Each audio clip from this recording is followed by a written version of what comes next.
यो यो नः प्रचोदयात्। ॐ गुरुर्ब्रह्मा गुरुर्विष्णु गुरुरेव महेश्वर गुरुरेव परब्रह्मा तस्मै श्री गुरुवे नमः। ॐ अखण्डमण्डलाकारं व्याप्तं येन चराचरं तत्पदं दर्शितं येन तस्मै श्रीगुरुवे नमः। तस्मै श्रीगुरुवे नमः। सभी को प्रणाम। तो आज का स्वाध्याय हमारा चेतन अचेतन मन से, और आज का स्वाध्याय में मेरी प्रस्तुतिकरण रहेगी और अंशु जी का वाचन है, लेकिन अंशु जी आज उपलब्ध नहीं है। तो आज शशि दीदी का फोन, शशि दीदी हैं क्या जुड़ी हुई? जी भैया प्रणाम, लेकिन आज हम असमर्थ हैं ये स्वाध्याय करने। अच्छा, कोई बात नहीं दीदी, कोई बात नहीं, ठीक है। जी भैया प्रणाम। जी दीदी प्रणाम।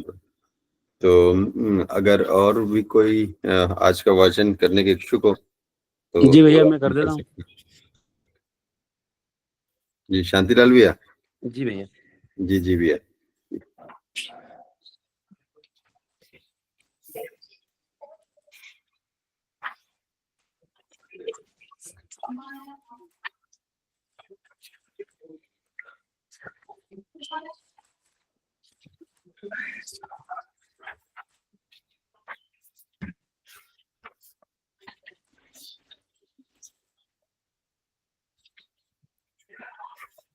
भैया एक बार प्रश्न बताएंगे क्या? जी भैया, मैं ढूंढ रहा हूँ उसे। तो मैं भी वही देख रहा था भैया, एक सेकंड। नई वाली पुस्तक का पृष्ठ संख्या अगर किसी के पास हो तो बता सकते हैं तुरंत।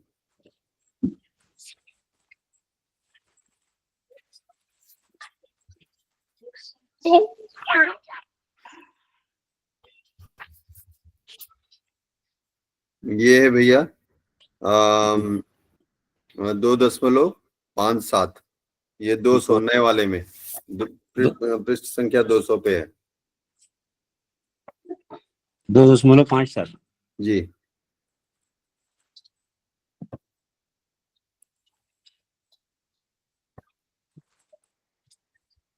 ये मेरी पुराने वाले है क्या फिर?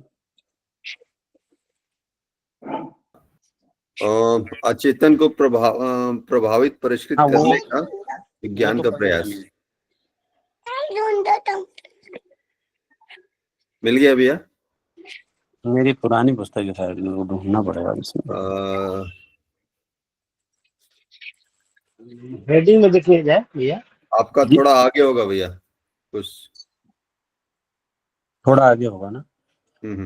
अगर पुरानी है तो आगे होगा।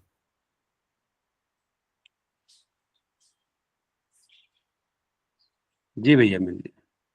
2.71 है इसमें। जी ठीक है।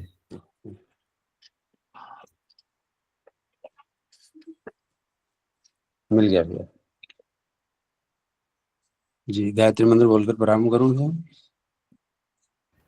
जी भैया।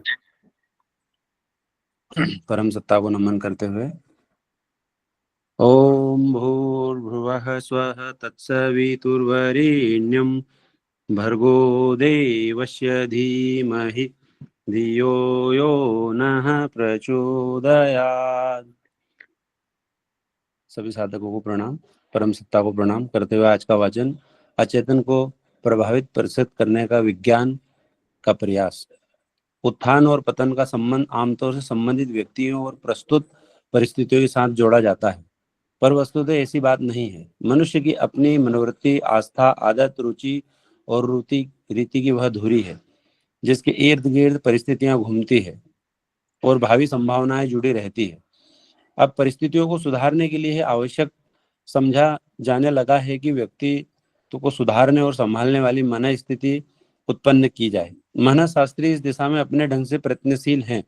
वे स्वाध्याय, सत्संग, चिंतन, मनन के क्रियाकलाप को दार्शनिक और लोक शिक्षकों के लिए छोड़ देते हैं और यह प्रयत्न करते हैं कि विद्युतीय अथवा रासायनिक प्रतिक्रिया के सहारे मस्तिष्क को प्रभावित करके उसे बलात् वशवर्ती बनाया जाए और जिस दिशा में भी किसी को चलाया जाना हो उसी के अनुरूप उसकी मस्तिष्क की स्थिति में हेर फेर कर दिया जाए। ऐसा करने से किसी को समझाने, बुझाने, बताने, मनाने की आवश्यकता न रहेगी, वरन एक सामान्य यंत्र की तरह मानव मस्तिष्क का उपयोग करके अमुक रीति से सोचने के लिए बाध्य किया जा सकेगा। फिर मन क्षेत्र का आधिपत्य इन मानसोपचारकों के हाथ चला जाएगा। फिर विचारात्मक पृष्ठभूमि बनाने के लिए लेखनी, वाणी जैसे साधनों की उपयोगिता नगण्य जितनी रह जाएगी। कनाडा के मन तत्व विशेषज्ञ डॉक्टर W.G. पेन फील्ड ऐसे विद्युत ग्रह इलेक्ट्रोड खोजने में समर्थ हो गए हैं जिनका अमुक स्थान के अमुक कोशिकाओं के साथ संबंध जोड़ देने पर मनुष्य भूतकाल की घटनाओं को आंखों के आगे मूर्तिमान होने की पुनरावृत्ति देख सकता है। इसी प्रकार भूतकाल के किन्हीं संवाद परिसंवादों की अभी अभी के घटनाक्रमों की तरह अनुभव कर सकता है। मेस्मेरिज्म, हिप्नोटिज्म के आधार पर अतीन्द्रिय या अतिमानस के स्तर पर अनुभव किए जाते रहे हैं और प्रयोक्ता अपनी मन मर्जी का चिंतन एवं दृश्य प्रयोगी के मस्तिष्क के अनुभव करता रहता है। वह प्रयोग अब पुराने पड़ गए क्योंकि उसके लिए प्रयोक्ता को स्वयं कई तरह के अभ्यास करने पड़ते थे। प्रयोगों को संवेदनशीलों में से चुनना पड़ता है।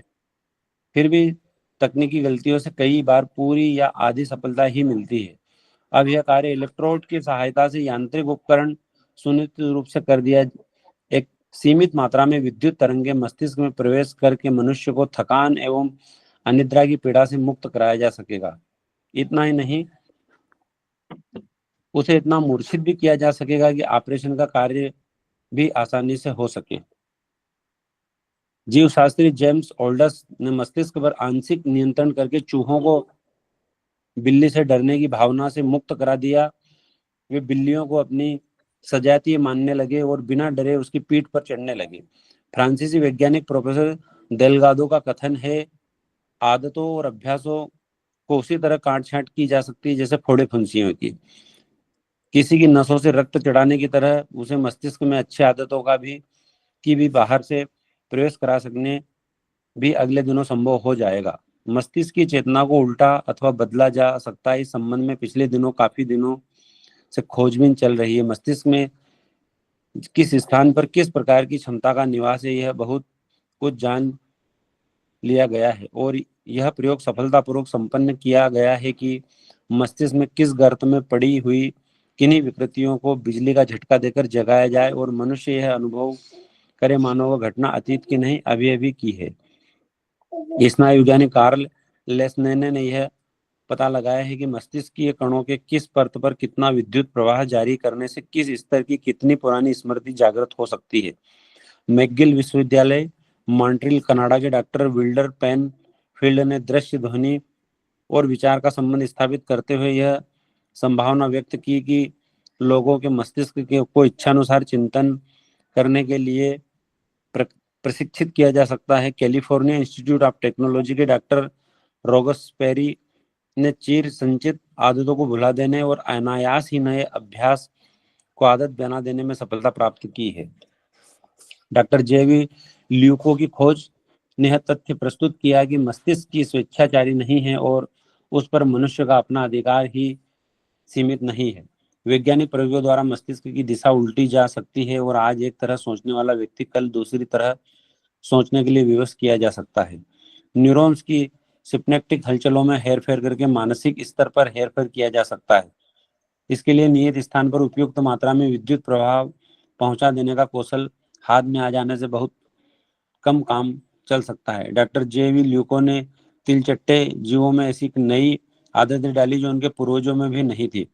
बिल्ली और चूहों की दुश्मनी पुरानी और मस्तिष्क के परिवर्तन से संभव हो गया कि वह परंपरागत शत्रुता समाप्त हो जाए और दोनों हिल मिलकर रहने लगे।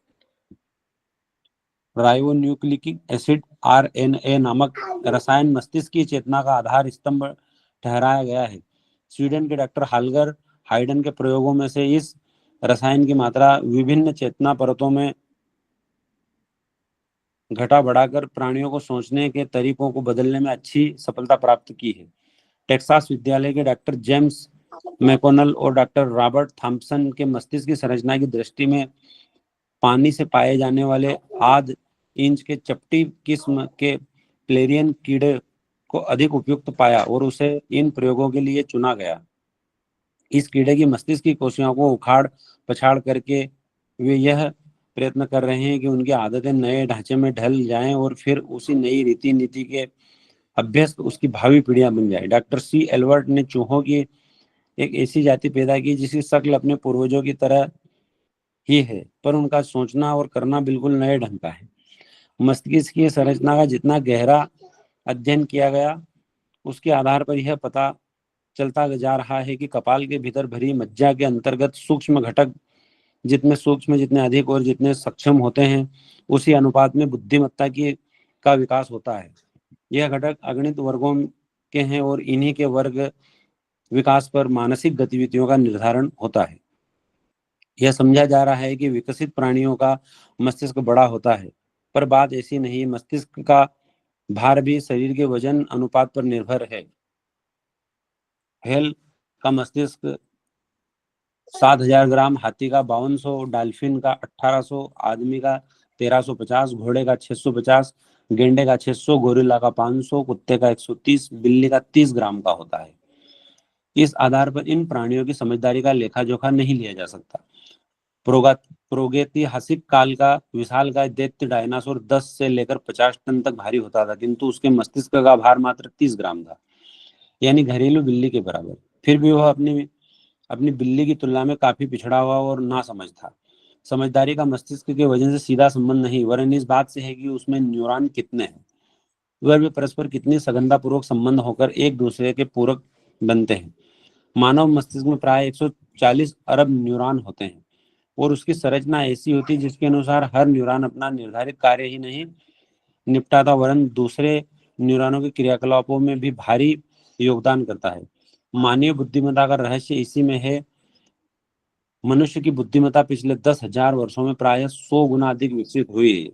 यदि भार और विस्तार से समझदारी का संबंध होता तो उसका सिर उसी अनुपात में बड़ा होता और आदमी का सिर ही शेष समस्त शरीर की तुलना में कई गुना अधिक बड़ा दिखाई देता।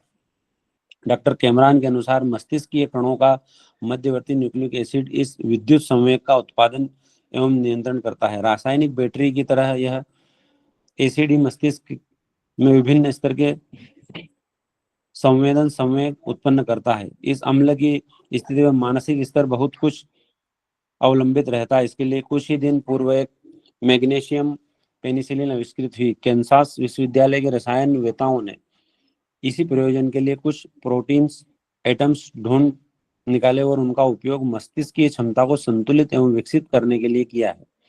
समझाने बुझाने के झंझट में पड़ने की अपेक्षा किसी को अभिष्ट चिंतन के लिए बाध्य करना और मंद बुद्धि समझे जाने वाले मस्तिष्क को प्रतिभा संपन्न बनाना उपचार पद्धति के सहारे संभव हो सकता है। अब विज्ञानवेताओं का विश्वास दिन प्रतिदिन प्रबल होता जा रहा है। मस्तिष्क की कोशिकाओं का परस्पर एक दूसरे के साथ सघन संबंध है। इस संबंध सूत्र को जोड़ने का काम एक विद्युत प्रवाह करता है। यह प्रवाह मन चेतन की इच्छानुसार विभिन्न परतों में घूम जाता है और अरबों कोशिकाओं में बिखरी हुई क्षमताओं एवं स्मृतियों में से अपनी अभिष्ट आवश्यकताओं के अनुरूप तथ्यों को ढूंढ लाता है।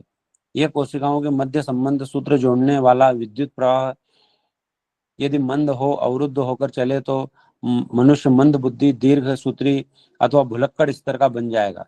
यह प्रवाह द्रुतगामी, सुव्यवस्थित एवं संवेदनशील होगा। उसी अनुपात में मनुष्य की बुद्धिमत्ता एवं कुशलता बढ़ेगी।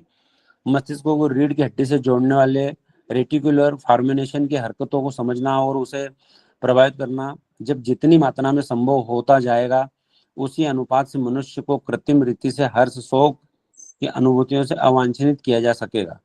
तब घटनाओं या उपलब्धियों के इंतजार में किसी को प्रसन्नता से वंचित नहीं रहना पड़ेगा। अमुक रसायन या अमुक इलेक्ट्रोड ही किसी को धन, कुबेर, सत्ताधारी सम्राट अथवा सिद्ध योगी जैसी प्रचुर प्रसन्नता सहज ही प्रदान कर दिया जाएगा।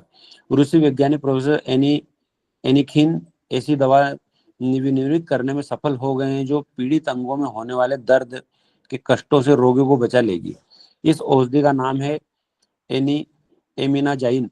यह रेक्यूटिकुलर फॉर्मेशन में स्थित पीड़ा संवेदन केंद्रों को जकड़ लेती है। फिर भले ही कोई मांस काटता रहे, किसी प्रकार के दर्द की अनुभूति नहीं होगी।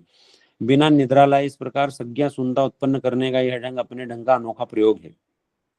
एडेनिल वर्ग के इस प्रकार की औषधियों का अगले दिनों तांता लगने वाला है। सोचा यह जा रहा है कि प्रसव से लेकर सिर दर्द, साइटिका, उदरसूल जैसी व्यथाओं से के रहते हुए भी बिना कष्ट सहे लोग अपना काम निपटाते रहे, और जब ऑपरेशन की जरूरत पड़े तो बिना कष्ट की अनुभूति को सहे वह काम भी हजामत बनाने की तरह सरलतापूर्वक निपटाया जाया करे। मस्तिष्क के नियंत्रण के सूत्र जैसे जैसे हाथ में आते जा रहे हैं, वैसे वैसे उसके लाभों का गुणगान बढ़ा चढ़ाकर किया जाने लगा है कि औषधि उपचार, फाड़ चीर, अंगों का प्रत्यारोपण, प्लास्टिक सर्जरी, विद्युत आघात, विकिरण आदि के प्रयोगों द्वारा जिस प्रकार शारीरिक रुग्णता से निपटने के लिए प्रगति हो रही है, उसी प्रकार मानसिक रोगों से छुटकारा पाया जा सकेगा। मनोव्यथाओं से छुट्टी मिलेगी। इतना ही नहीं, मन के मानने जैसा अवरोध भी न रहेगा।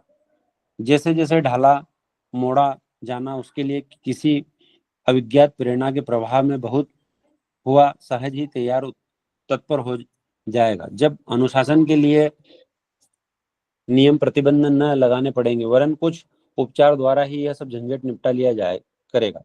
देखने सुनने में सब जवाब बहुत ही अच्छा लगता है, पर इसमें यह भयानक संकट छिपा बैठा है कि चंद सत्ताधारी इन उपचारों को हस्तगत करके प्रज्ञा को अमुक उपचार लेने के लिए उसी प्रकार बाध्य कर दे जिस प्रकार लड़ाई के दिनों में अनिवार्य सैनिक भर्ती को अनिवार्य कर दिया जाता है। ऐसी दशा में जन साधारण को स्वतंत्र चेतना से वंचित होकर चंद लोगों के हाथ ही कठपुतली मात्र बनकर रहना होगा। मस्तिष्क की चेतना को बाह्य पदार्थों को और उपकरणों से प्रभावित करने की दिशा में विज्ञान दिन दिन आगे बढ़ता जा रहा है, और यह संभावना परिलक्षित हो रही है कि स्वतंत्र चेतना या स्वतंत्र चिंतन का अगले दिनों अस्तित्व ही रह न जाएगा। विज्ञान इस फिराक में है कि न केवल भौतिक पदार्थों की सुख सुविधाओं के लिए मनुष्य को लुभाया, ललचाया अथवा प्रसारित बनाया जाए, वरन इससे भी एक कदम आगे बढ़कर यह किया जाए कि उसका अपना नामक कोई स्तर ही न रहे। समर्थ लोगों के इशारे पर चल रहा विज्ञान तब मनुष्य समूहों का उपयोग मक्खी मच्छरों की तरह करेगा, और न केवल इसका शरीर वरन मन भी किन्हीं क्रिया कुशल हाथों से नियंत्रित होगा।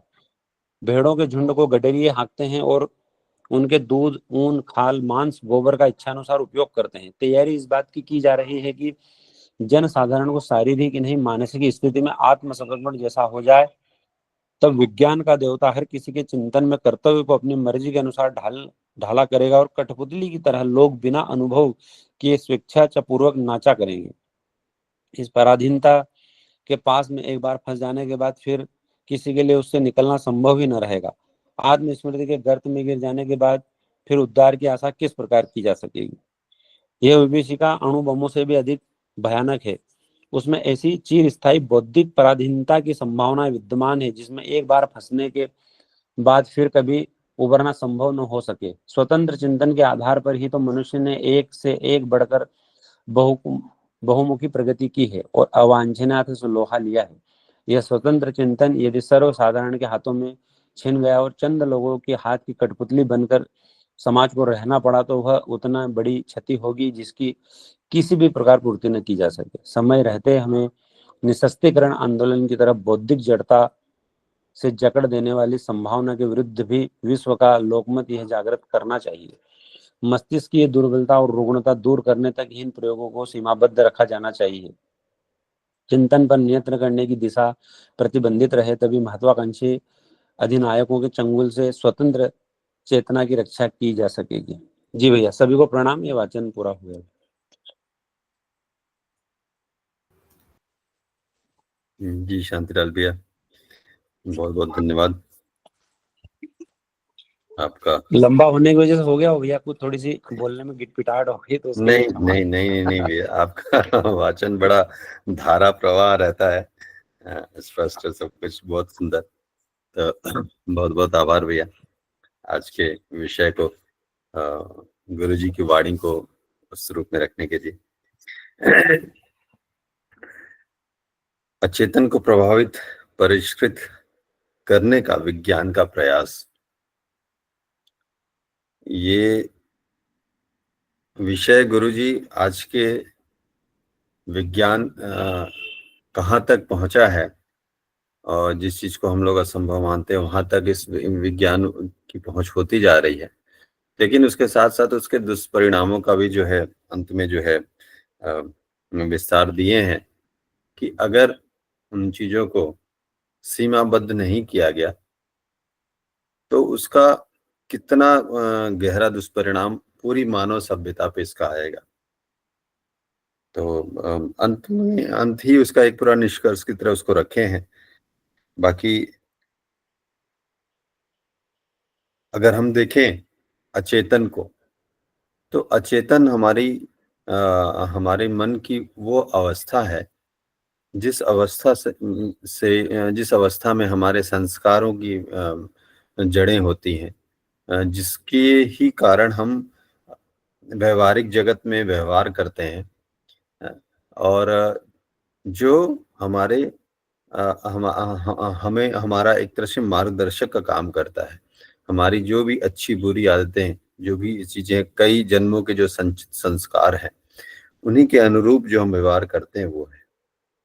यहाँ पे जो बात आ रही है कि उस अचेतन को भी कैसे आज का विज्ञान अपने अनुसार उसको ढाल सकता है, हमारे चिंतन को, हमारे व्यवहार को, जो ऐसी चीजें हैं। तो उसमें कितने उदाहरण के साथ गुरुजी ने इन बातों को रखा, जो कि अगर उस दृष्टि से देखें, जो आज के विज्ञान जिस दृष्टि से कर रहा, मतलब जो कर रहा है कि मनुष्य को एक बेहतर उसमें स्थिति में, अगर वो मंद बुद्धि है तो जड़ बुद्धि है, तो उसको जो है कुशाग्र बुद्धि बन जाए, तो इसमें क्या खराबी? इसमें खराबी नहीं दिखती है। लेकिन अगर हम थोड़ी सी गहराई में जाके देखें, मैं इसको आज के विषय को पैरा बाई पैरा नहीं डिस्क्राइब कर रहा हूँ, जो मैं समझा हूँ उसको एक उस रूप में रखता हूँ, आप सभी के सामने प्रयास करता हूँ उस रूप में रखने का। और बाकी फिर प्रश्न होगा या चर्चाएं होंगी तो हम लोग फिर इस पे करेंगे। तो जो अगर हम इसको देख रहे हैं कि मंद बुद्धि कुशाग्र बुद्धि हो जा रहा है, तो बहुत अच्छी बात है, इससे कितना फायदा होगा। लेकिन जब हम देखते हैं आज के विज्ञान का जो विकास हुआ है जिन भी चीजों को लेके, तो उनका अच्छा पक्ष तो है, अच्छा पक्ष हम लोग भोग भी रहे हैं, अपना जीवन क्रम जो हम लोग का चल रहा है, जो भी सुख सुविधाएं हैं वो तो चीजें हम रहे। लेकिन जब थोड़ा सा स्थिर होके जब दूर दृष्टि डालते हैं, तो उनका कितना नकारात्मक प्रतिकूल प्रभाव पड़ रहा है मनुष्य जाति पे भी, प्रकृति पे भी, जो जीव जंतु हैं उन पे भी, हर जगह। ये क्यों ऐसा हो रहा है कि विज्ञान का जो विकास हुआ है वो केवल एक तरफा देख के हुआ। जैसे गुरुजी इसमें अंत में हम लोगों को आगाह कर रहे हैं, सचेत कर रहे हैं कि ठीक है, ये उन स्तर तक इनका विकास जरूरी है जहाँ पे एक मनुष्य के जो है, जो गुरुजी लिखते हैं कि मस्तिष्क की दुर्बलता और रुग्णता दूर करने तक ही इन प्रयोगों को सीमाबद्ध रखा जाए। तो उन स्तर तक ठीक है, उसके बाद अगर इसको होगा तो वो फिर स्थिति बहुत गड़बड़ है। कौन सी स्थिति गड़बड़ है? अभी कुछ दिन पहले हम लोगों ने सुना होगा कि एलन मस्क एक ऐसी चिप डेवलप कर रहे हैं जो माइंड में सेट हो जाएगी और फिर उनके अनुसार, तो ये एक तरह से पूरी अगर उस पे जाए तो ठीक है। एक एक प्लस पॉइंट तो ये दिख रहा है कि मनुष्य कंप्यूटर से भी ज्यादा तेज हो जाएगा, सारा कुछ कितना वो कर लेगा, हर चीज देखना करना। लेकिन वो किसी एक के कंट्रोल में भी आ सकता है। और जो साइंस का जो विकास हो रहा है वो तो ऐसे ही सत्ताधारियों के हाथ में है सारा कुछ। और जब उनके हाथ में है तो उनका उस विज्ञान का कितना दुरुपयोग आज आज तक हुआ भी है और आगे भी होगा। ये बहुत ही ये मतलब इसको नकारा नहीं जा सकता। क्यों? क्योंकि वो हमेशा अपने स्वार्थ को ही अपने उस पे रख के, जैसे आज अगर अमेरिका को देखें या कुछ ऐसे समूह को देखें वो अपने हाथ में ही शक्ति रखना चाहते हैं। हम पूरे विश्व की स्थिति अगर उस चीज को देखें तो जिनके पास शक्ति है वो सही और गलत को परिभाषित करते हैं। तो यही चीज यहाँ पे गुरुजी उस चीज को आगाह कर रहे हैं कि लोकमानस को इसके लिए भी शिक्षित करना। और इसमें जो सबसे महत्वपूर्ण बात आती है, किसी भी विकास में अगर अगर विवेक को वरीयता नहीं दी गई तो फिर वो विकास विनाश की तरफ ही ले जाता है। हमारे ऋषि मुनियों को ऐसा कुछ था ही नहीं जो आज का विज्ञान मतलब उनसे अनभिज्ञ था। वो हर चीज के ज्ञाता थे वो। आज का विज्ञान भी उनकी स्थिति तक नहीं पहुंच पाता है, लेकिन फिर भी कितने समय के अनुसार क्या होना चाहिए, कैसे होना चाहिए, वो सारा कुछ किए। सब कुछ वो उद्घटित किए ही नहीं। क्यों नहीं किए? क्योंकि उन्हें पता था कि भाई जनमानस कैसा है, लोग कैसे हैं, किस स्तर तक लोग उसको समझ सकते हैं, उसका कैसा उपयोग कर सकते हैं, उसका क्या दुरुपयोग होगा। तो ये सारा कुछ ये एक ऋषि स्तर की आत्मा ही सोच सकती है। और गुरुजी इस युग के और इस समय के वो ऋषि ही हैं।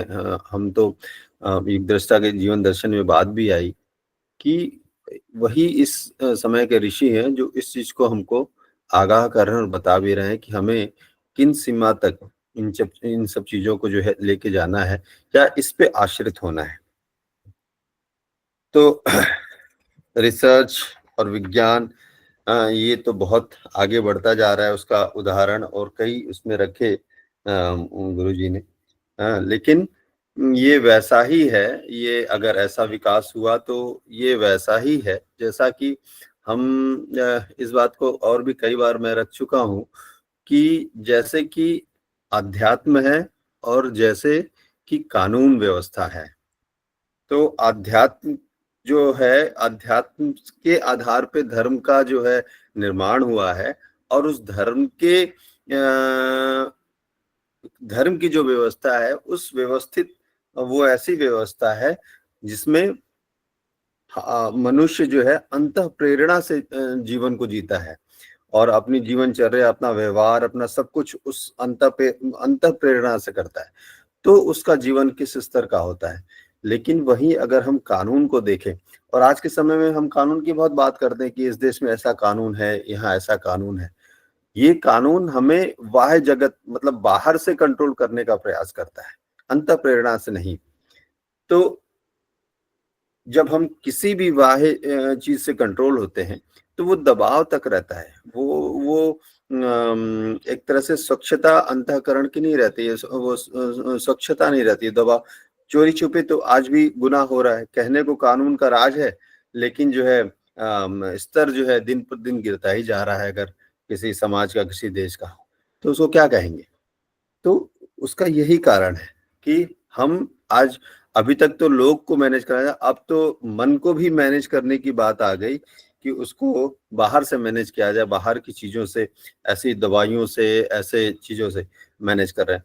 अच्छा, एक और इस पे प्रश्न आता है कि ठीक है हम बाहर से मैनेज करेंगे चीजें अच्छी, लेकिन अगर कभी कोई ऐसी विपरीत स्थिति आती भी है जहाँ पे ये चीजें ना उपलब्ध हो और इसी तरह ही सब कुछ मैनेज होता जा रहा है, लेकिन अचानक कुछ ऐसी स्थिति आई, क्योंकि ये तो मानव निर्मित सारी चीजें हैं, तो ये कितना और कब तक रहेगी कोई निश्चित नहीं है। लेकिन धीरे धीरे ऐसे लोग ही नहीं रह जाएंगे जो, अगर ज्ञान का मतलब प्रवाह ही नहीं रह जाएगा। ज्ञान जो है एक पीढ़ी से जो दूसरी पीढ़ी, जैसे गुरुजी अपने ग्रंथों के माध्यम से हम लोग तक पहुंचा रहे हैं। सोचिए कितना खतरनाक स्थिति होगी कि जिस एक दवा के माध्यम से पूरा विश्व या पूरी मानव सभ्यता चल रही है और अचानक वो दवा किसी कारणवश कुछ ऐसी हुई तो क्या स्थिति होगी।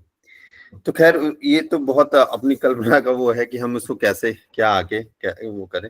लेकिन कुल मिला के मैं यही समझा कि जो स्वतंत्र अपनी चिंतन है और उस स्वतंत्र चिंतन के लिए जो हम लोग एक तरह से लोकमत परिष्कार कह सकते हैं या लोक जागरण का जो कार्य है, ये बहुत, इसका कोई विकल्प है ही नहीं।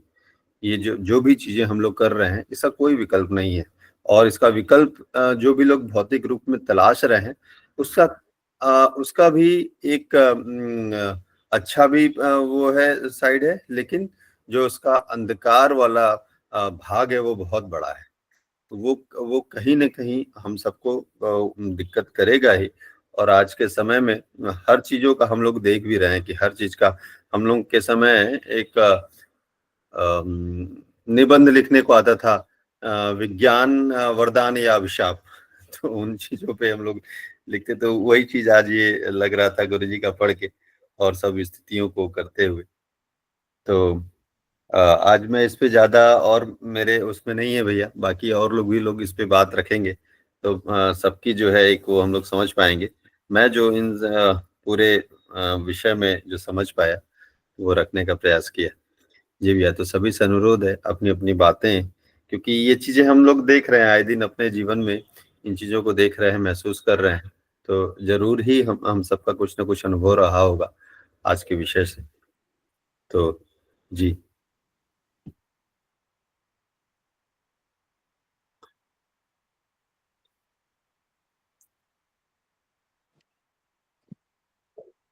अपनी कुछ ना कुछ बातें रखें। मैं देखता हूँ कुछ जी भैया, इस आज के चैप्टर से एक चीज और मतलब जो सीखने के लिए मिली या जानने के लिए मिली कि जो गुरुदेव ने आखिरी में उसका निष्कर्ष गुरुदेव ने खुद ही लिखा है कि इन सब मस्तिष्कीय छेड़खानियों को उन्हीं हाथों में रहने दिया जाए जो इसको व्यवस्थित चला सके या केवल एक रोग उपचार के लिए।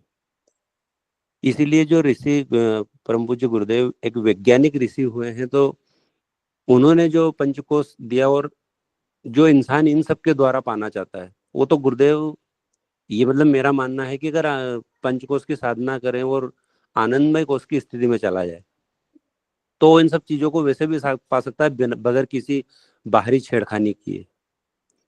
और इसी प्रकार मैं करीब 20 साल पहले हमारे एक बहुत वरिष्ठ गायत्री साधक थे, उन्होंने बताया था गुरुदेव ने एक उस जमाने में एक किताब लिखी थी। वो मुझे पता नहीं कि वो, हालांकि वो उस जमाने में गुरुदेव से बहुत जुड़े हुए थे और वरिष्ठ थे, वो गवर्नमेंट जॉब में भी थे, कि गायत्री तंत्रावरण करके कुछ बोले एक पुस्तक लिखी थी गुरुदेव ने। तो उसकी सारी प्रतियां उन्होंने वापस मंगवा के उसको जलवा दी थी। वो सिर्फ इसीलिए कि कुछ लोगों ने उसका गलत तरीके से उपयोग कर लिया था।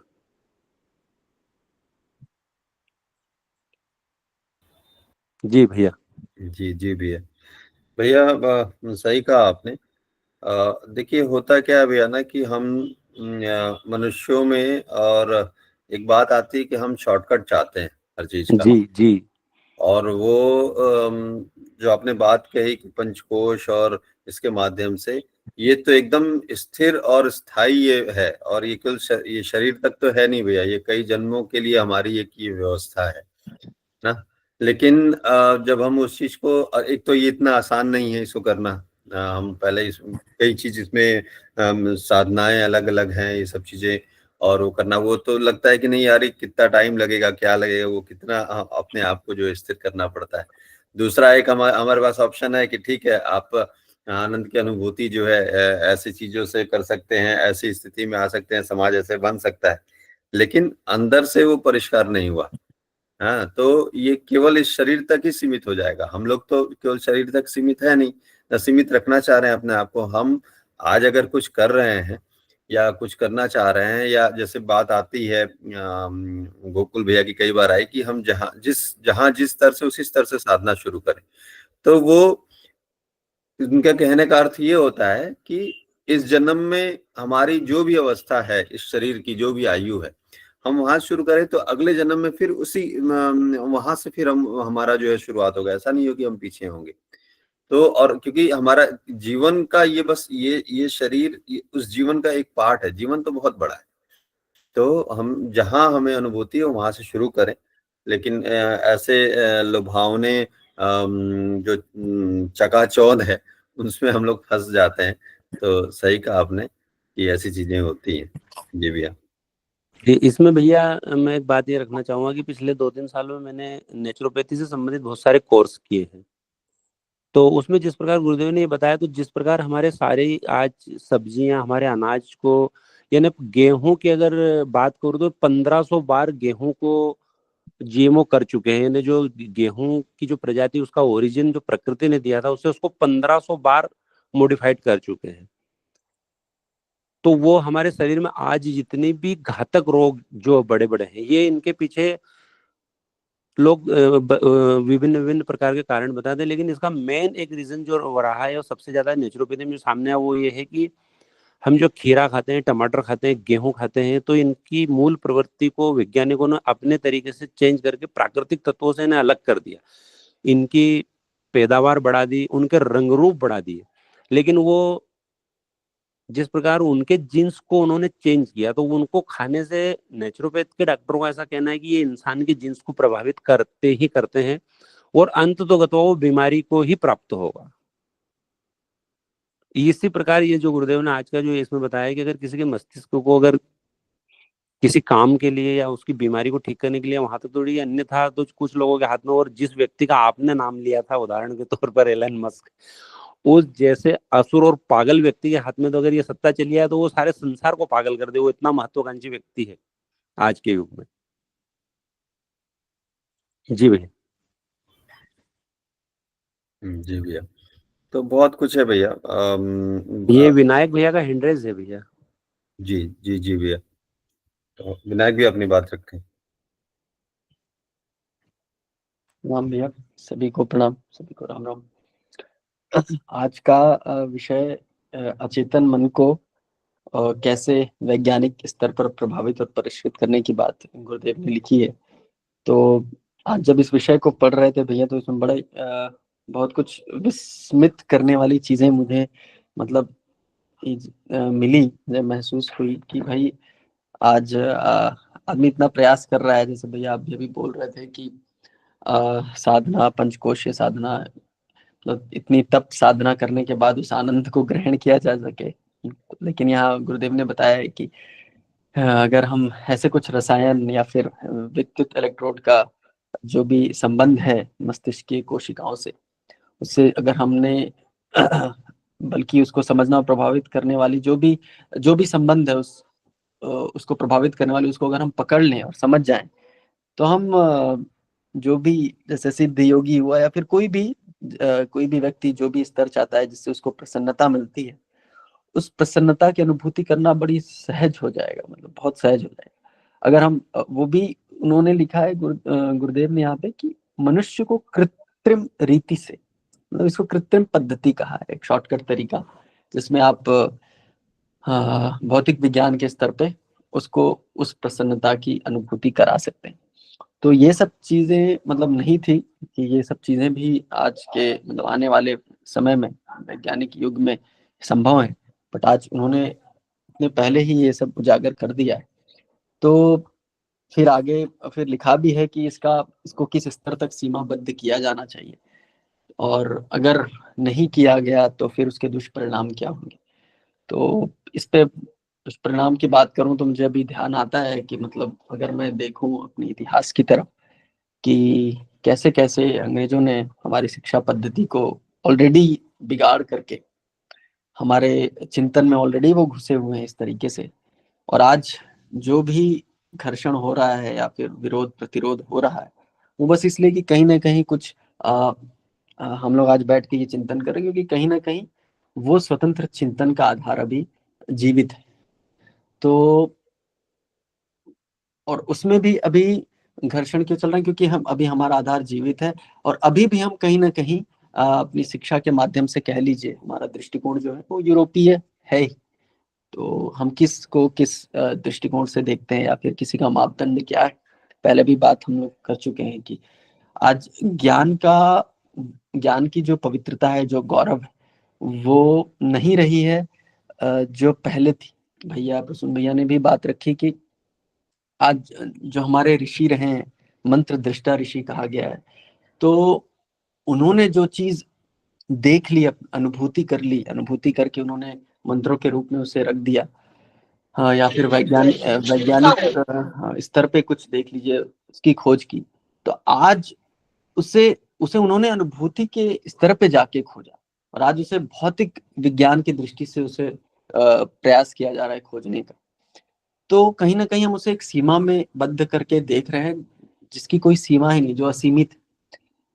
और हमारा भी मतलब कहेंगे हम परावलंबित हो गए क्योंकि हम भी कहीं ना कहीं उसी के पीछे भाग रहे हैं। आज अगर हम उदाहरण लें अपनी शिक्षा पद्धति का, तो हम जानते हैं कि अगर हमारे पास सर्टिफिकेट नहीं है किसी संस्था का या फिर किसी सरकार मतलब सरकार का, शासन का, तो फिर अब कहते हैं भाई अगर सर्टिफिकेट नहीं है तो आपकी नौकरी नहीं लग सकती। और अगर हम ध्यान दें कि हमारे कितने ऋषि मुनियों के पास सर्टिफिकेट थे और फिर भी वो किस स्तर के थे, तो अगर हम दोनों कंपेयर करें तो हमारी स्थिति बड़ी डमाडोल लगती है कि आज हम किस युग में जी रहे हैं और हमारी शिक्षा पद्धति क्या है कि एक सर्टिफिकेट के आधार पर एक व्यक्ति के ज्ञान का परीक्षण किया जाता है और एक मतलब एक छोटे से सर्टिफिकेट के आधार पर जो कैसे भी बनाया जा सकता है। तो ये कहीं ना कहीं गिरावट है हमारी व्यवस्था में। जो पहले जो शिक्षा व्यवस्था थी जो कभी एक गुरु के एक स्वायत्त हुआ करती थी, मतलब स्वतंत्र गुरु के अधीन हुआ करती थी और गुरु रहकर कर्मचारी नहीं रहता था। आज एक गुरु कोई है नहीं, आज वो कर्मचारी है, वो पैसे के उस पे है। आज गुरु दक्षिणा के ऊपर कोई गुरु नहीं। इसमें भी आगे कई चीजें आ जाती हैं फिर कि उसका योगक्षेम, उसका खर्चा कैसे चले, पर सब पहले व्यवस्थित थी, पहले भी चलती थी। समाज वैसे सुचारू रूप से रहता था, गुरु वैसे रहते थे, बहुत इच्छा या फिर उनकी आशा नहीं रहती थी। तो आज ये विषय चल रहा था, तो कहीं ना कहीं ये विषय मुझे मतलब जब उन्होंने लिखा कि आज अगर जैसा ये मानस उपचार की बात चल रही है कि वैज्ञानिक इस खोज में है कि इस उपचार को ऐसा मानस उपचार किया जाए कि लोगों का चिंतन बदल के उस एक जो जिसके पास आधिपत्य है सभी मनुष्यों का, मतलब अगर वो आधिपत्य पा सके सबके चिंतन को एक दिशा में मोड़ने का, तो वो कितनी भयावह स्थिति होगी और स्वतंत्र चिंतन का आधार नहीं रहेगा। तो वहां से मुझे ये बात ध्यान में आई कि आज भी हम कहीं ना कहीं यूरोपीय दृष्टिकोण में ऑलरेडी आ चुके हैं शिक्षा पद्धति के कारण, और कहीं ना कहीं कुछ आत्माओं में वो स्वतंत्र चिंतन जीवित है, उसके कारण से घर्षण और प्रतिरोध विरोध चल रहा है। पर अभी भी आगे गुरुदेव ने लिखा है कि हमें लड़ना पड़ेगा इस चीजों से। ये जो आगे आने वाली चीजें हैं कि इसे कहाँ तक इसको उपयोग में लाना है, वो अपने विवेक चक्षु को काम में लेते हुए, जागृत करते हुए इन परिस्थितियों से मतलब हम लोगों को लड़ना पड़ेगा। तो यही बात रखनी थी भैया, बात पूर्ण हुई जी।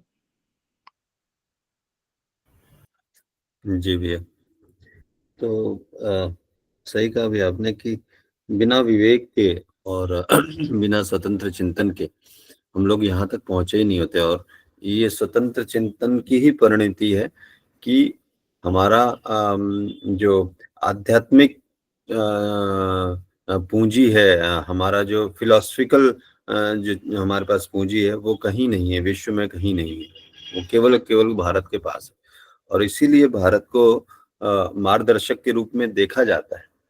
लेकिन जैसा आपने कहा कि इधर कुछ कई सालों के जो है दशकों के जो है गुलामी और उन झंझावातों की वजह से हमारी शिक्षा व्यवस्था डिस्टर्ब हुई क्या, वो ध्वस्त ही की गई। और शिक्षा एक तरह से कहें तो ज्ञान की वाहक है। वो कल हम लोग बात कर रहे थे, कुछ परंपरा की बात आई थी, वंश परंपरा की।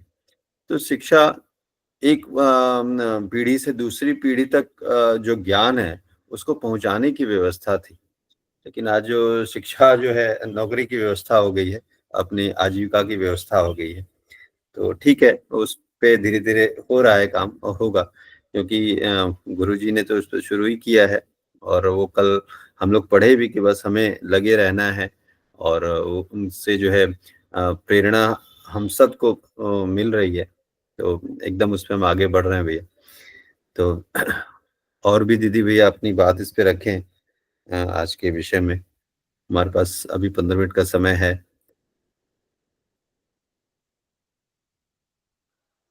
प्रणाम भैया। दीदी प्रणाम। प्रणाम दीदी। कुछ बोलना चाहती हूँ इसी विषय पर, जो मतलब इसकी जो नकारात्मक साइड है उसका मैं एक बार पढ़ी थी। आप लोग तो हम लोग सभी परिचित है कैनेडी फैमिली से। तो ये जो जॉन एफ कैनेडी के जो पिताजी थे, इन लोग तो पूरा पॉलिटिकल फैमिली थे, तो उनके इन लोग बहुत भाई बहन थे, तो उनमें से कोई सी भी एक बहन थी वो ज्यादा बोल देती थी। तो कभी भी कोई सभा में वो जाते थे अपने माँ पिताजी के साथ, तो ऐसी बातें बोलती थी फैमिली के सीक्रेट्स के बारे में जो उनको पता अच्छा नहीं लगता था। तो उन्होंने एक न्यूरो सर्जन के पास उसको बेटी को ले गए वो उनके पिताजी, अपनी उसकी वाइफ को भी नहीं बताए, परिवार वालों को किसी को भी नहीं बताया, और फिर उनका सर्जरी करवा दिया ब्रेन का। तो उन्होंने सिर्फ डॉक्टर को बोला था कि ऐसा करो कि उसकी बोलती बंद हो जाए, लेकिन डॉक्टर ने वो सर्जरी करी, लेकिन उनको ख्याल नहीं था, इतने सारे नर्व्स उसके काट दिए ब्रेन के कि अल्टीमेटली वो पूरा वेजिटेबल हो गई, फिर उसमें कोई जान भी नहीं रही, ना बोल सकती थी पूरा। तो अपना पिताजी होकर जब इतना बड़ा क्षति उन्होंने कर दिया अपनी बेटी का, तो अगर उसको विज्ञान को अगर हम लोग सही तरीके से नहीं उसको इस्तेमाल करें जो गुरुजी कह रहे हैं, तो वो फिर हमारे लिए एक अभिशाप ही बन के रह जाएगी। और ये सच्ची घटना है, ये मैंने पढ़ी थी उनके फैमिली कैनेडी के फैमिली हिस्ट्री में मैं पढ़ी थी, तो मैं इसलिए इसको शेयर करना चाहती थी कि ऐसा होता है और हुआ भी है। तो इससे हम लोगों को बहुत ही सोच समझकर विज्ञान की जो प्रगति है उसको सकारात्मक तरफ हम लोग को यूज करना चाहिए। और फिर आगे अभी आर्टिफिशियल इंटेलिजेंस की भी बहुत बातें होती है, तो उसमें भी हम लोगों को नेगेटिव और पॉजिटिव दोनों साइड हमको दिखने को मिलती है। ऐसे भी बोलते हैं ना कि धीरे धीरे ये आर्टिफिशियल इंटेलिजेंस ऐसी स्थिति में पहुंच जाएगी तो हम मनुष्य ही उनके अधीन हो जाएंगे, ये नहीं होना चाहिए, है ना भैया? जी दीदी, एकदम एकदम दीदी। हाँ, और ये था। और अभी हम लोग कुछ दिन पहले अखंड ज्योति में आर्टिफिशियल इंटेलिजेंस के ऊपर में एक लेख भी बांग्ला में दिया है, तो उसमें भी यही चीज के ऊपर समीक्षा भी किया गया है, इस चीज के ऊपर आलोचना भी की गई है। तो आर्टिफिशियल इंटेलिजेंस एक तरह से अच्छा है कि इंसान को पड़ता है, लेकिन इसका साइड आगे के दिन शारीरिक परिश्रम से काम करते थे तो उनकी सेहत अच्छी रहती थी, लेकिन आजकल लोग आराम प्रिय हो गए हैं, इतना गैजेट्स के ऊपर डिपेंडेंट हो गए थे कि उनकी शारीरिक क्षमता भी कम रही है, रोग भी बढ़ रही है। और खान पान की तो बात ही अलग, आजकल तो इतने पेस्टिसाइड ये सब देके सब सब्जियां बनती है, इसके लिए कैंसर जैसे रोग आपका कितना बढ़ रहा है। ये सब हम लोगों को सोचना है, यही बोलना। जी दीदी। अर्चना दीदी। शर्मिला दीदी, एक तो बोलिए। ये मिथ है कि आर्टिफिशियल इंटेलिजेंस ह्यूमन बीइंग की जगह ले लेगा। हाँ, ये हम लोग वो आर्टिकल में हमने आलोचना की थी, तो ये एक संकटमय स्थिति आ सकती है। नहीं अगर आएगी, मैं वही आपको बता रही हूँ, ये एक मिथ है, क्योंकि उस आर्टिफिशियल इंटेलिजेंस को यूज तो इंसान ही करेगा ना। हाँ, करेगा जरूर, कंप्यूटर कभी ह्यूमन ब्रेन नहीं हो सकता। हाँ, और computer can never be human brain. दीदी, अति किसी भी चीज की खराब होती है। हाँ। जैसे हम लोग बात कर रहे हैं कि अभी साइंस की, हाँ जी, आप पे डिपेंड करता है, मीन्स हम पर डिपेंड करता है कि हम उस साइंस को किस डायरेक्शन में ले जा रहे हैं। देखिए, वही नाइफ है, आप उससे सब्जी भी काटते हैं जी, आप उससे मर्डर भी कर देते हैं। हाँ, वो डिपेंड करता है कि हम उसको कैसे इस्तेमाल कर रहे हैं। लेकिन अब हम बात करें, एक सेकंड दीदी, जैसे हर हम एक सेकंड दीदी, एक सेकंड दीदी, एक ही लोग बोले। शर्मिला दीदी, एक बार अर्चना दीदी को बोल लेने दीजिए, क्योंकि फिर ना किसी की बात साफ नहीं आ पाती है। जी, जैसे हम विज्ञान की, देखिए, आलोचना हर चीज की है, हर चीज में अच्छाई है, हर चीज में बुराई है।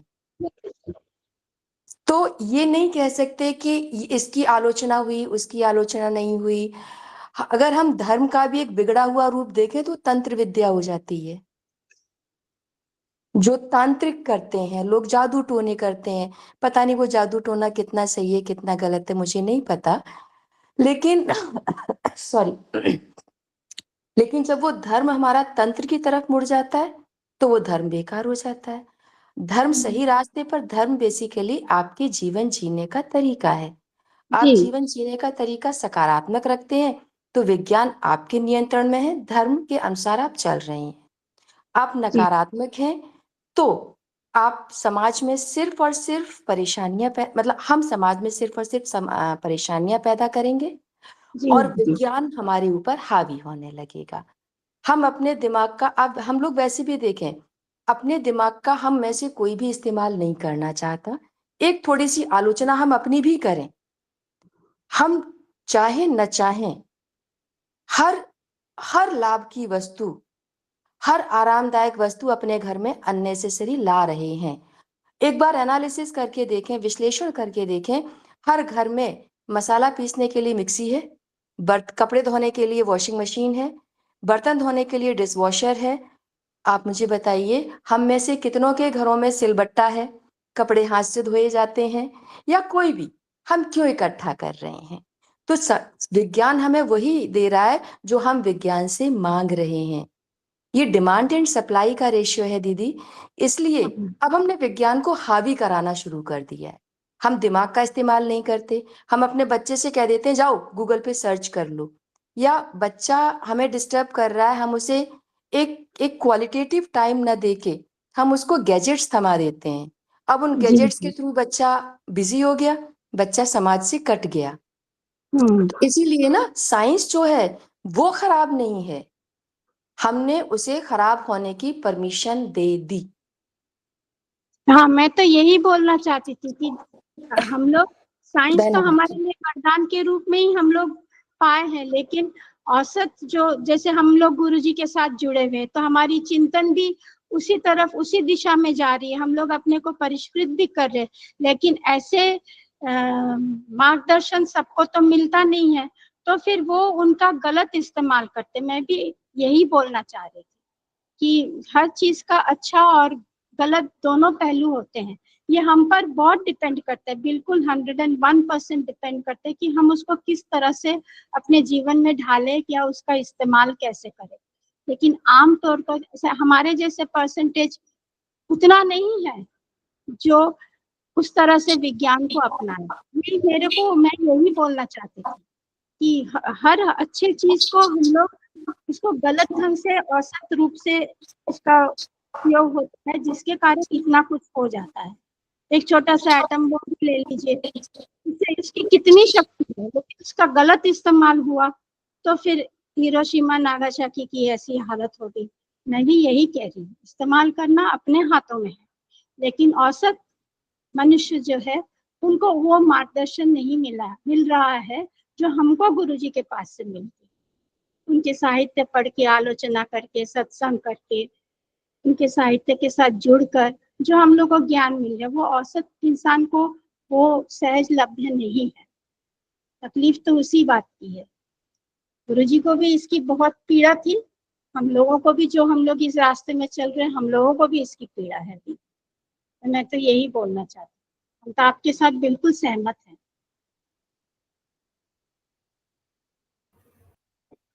जी दीदी, तो सही है दीदी कि हर चीज का एक जो है दोनों पक्ष है, और वो दोनों पक्ष हमारी वजह से ही है। हम उसको कैसे किस दिशा में लेके जा रहे हैं, और वो जो हमारी वजह से है, तो अगर हमारे पास ऐसे आधार हो, दूरदृष्टि हो, विवेक दृष्टि हो, तो फिर उसका सही उपयोग होगा और वो उसी दिशा में जाएगा।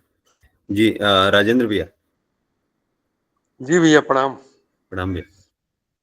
भैया गुरुजी ने बहुत पहले, ये तो चेतन अचेतन अब हम आज पढ़ रहे हैं, एक बार अखंड ज्योति में बहुत स्पष्ट लिख दिया था कि आने वाले समय में अगर विज्ञान को अध्यात्म से नहीं जोड़ के ले चलेंगे, तो जो मशीनें आज हम चला रहे हैं, कल वो मशीनें हमको चलाएंगी। अगर मशीन बंद हो गई तो हम बंद हो जाएंगे, और अगर मशीन चल रही है तो हम चलेंगे। जैसा कि आजकल मोबाइल, कंप्यूटर, दुनिया की चीजें हर जगह, ऑफिसों में अगर कहीं कोई चीज खराब हो गई, हैंग कर गया, तो काम बंद। दूसरी चीज, एक प्रैक्टिकल लाइफ में हम महसूस कर रहे हैं कि विज्ञान जितना भी प्रगति की ओर ले जा रहा है, हमें जितनी सुविधाएं दे रहा है, और लेकिन कभी भी विज्ञान हमको ना शांति दिया है और ना आनंद दिया है, सिवा सुविधा और प्रगति का। अगर हम इसको अध्यात्म से जोड़ के ले चलते हैं किसी भी चीज को, जैसे दीदी ने कहा वॉशिंग मशीन हो चाहे सिलबट्टा हो चाहे जो भी चीजें, अगर मशीन का ही हम इस्तेमाल कर रहे हैं विज्ञान का, लेकिन एक लिमिट एक दायरे में कर रहे हैं, अध्यात्म से जोड़ के जरूरत पे कर रहे हैं, तो वो हमें प्रगति भी दे रहा है, शांति भी दे रहा है और आनंद भी दे रहा है। तो आज का जो विषय विज्ञान से जोड़ करके चेतन अचेतन को परिष्कृत करने की बात लिखी है, तो वो सारी चीजें इसी पे है कि विज्ञान को अध्यात्म से जोड़ कर ही ले चला जाए। और इसका हम लोग प्रैक्टिकल हम तो देख रहे हैं कि थोड़ा सा भी अगर इसको जोड़ते हैं तो इसका बड़ा लाभ मिलता है, और जब केवल प्रगति देखते हैं तो आगे चल के इसका नुकसान ही नजर आता है। जी भैया, ये चीजें याद आ गई तो हमने क्या। जी भैया, बहुत सही भैया। अध्यात्म अध्यात्म ही वो है जो हमें बताता है कि क्या चीज सही है क्या गलत है, और अगर इसको विस्तार पे जाएंगे तो बहुत उस पे जाएगा। तो हमारे जो व्यवहार में जो जीवन और जगत और जीव प्रकृति को देखने की जो दृष्टि है, वो हमारा अध्यात्म बताता है कि भाई किस दृष्टि से हमें देखना है। वही दृष्टि जब हमारी बदल जाती है या उस पे नहीं रहते, तो फिर वो हम अध्यात्म से अलग हो जाते हैं एक तरह से। जैसे दीदी ने कहा कि तंत्र जो धर्म का, वो धर्म का पार्ट नहीं है। तंत्र तंत्र एक प्रोसेस था, एक व्यवस्था था, लेकिन अगर वो धर्म के अनुसरण में नहीं चला तो वो अधर्म हो गया, और उसी अधर्म वाले ही तंत्र से हम लोगों का वास्ता रहा है। इसलिए हम लोग लेकिन तंत्र तो मतलब कुछ ऐसा था ही नहीं कि तंत्र से हमारा कुछ अलग था। हम लोगों को गुरुजी ने लिखा है कि जो 15 नंबर वाला वाङ्मय है, सावित्री कुंडली तंत्र तंत्र बहुत ही शुद्ध, बहुत ही पवित्र विषय था, लेकिन उसको अपवित्र बनाया गया, जैसे विज्ञान को।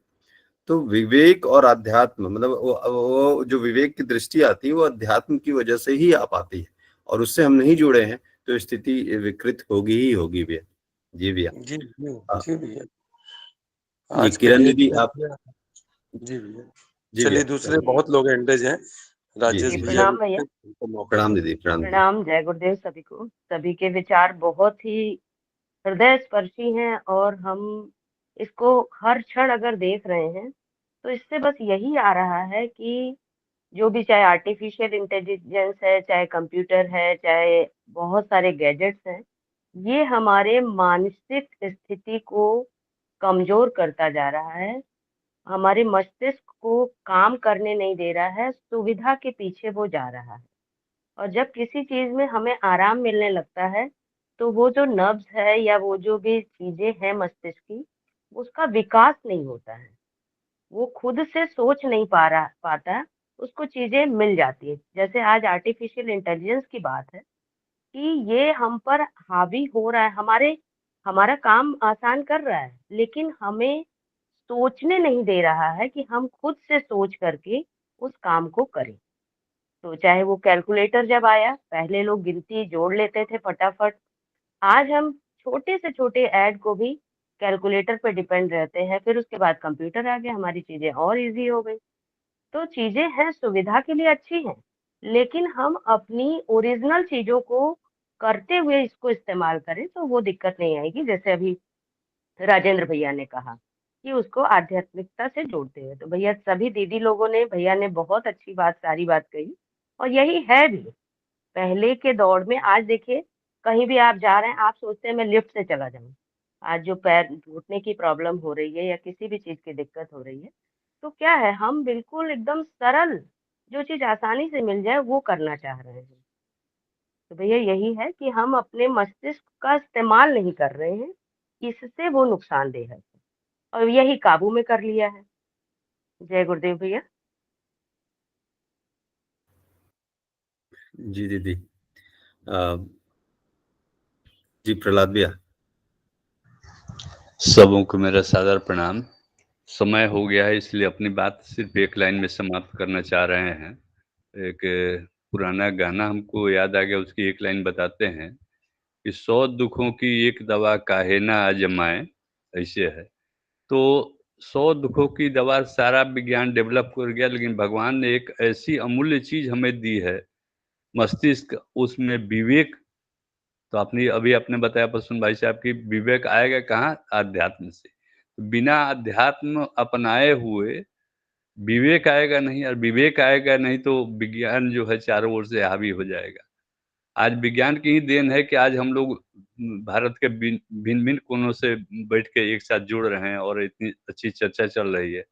और इसी मोबाइल महाराज का दुरुपयोग हो रहा है अभी, और इसका माने समाज में विकृति का एक बहुत बड़ा योगदान मोबाइल का है। तो अपना विवेक इस्तेमाल हम लोग करें, विवेक आएगा कहाँ? अध्यात्म से। इसीलिए 100 दुखों की एक दवा अध्यात्म को अपनाइए और आनंदित रहिए। धन्यवाद। बहुत-बहुत धन्यवाद प्रहलाद भैया। आपने पूरे विषय को इतने कम उसमें और पूरे सार रूप में आपने रख दिया। जी भैया, बहुत-बहुत आभार भैया। तो अगर और भी किसी को कोई बात रखनी हो तो रख सकते हैं, वैसे समय हो गया है।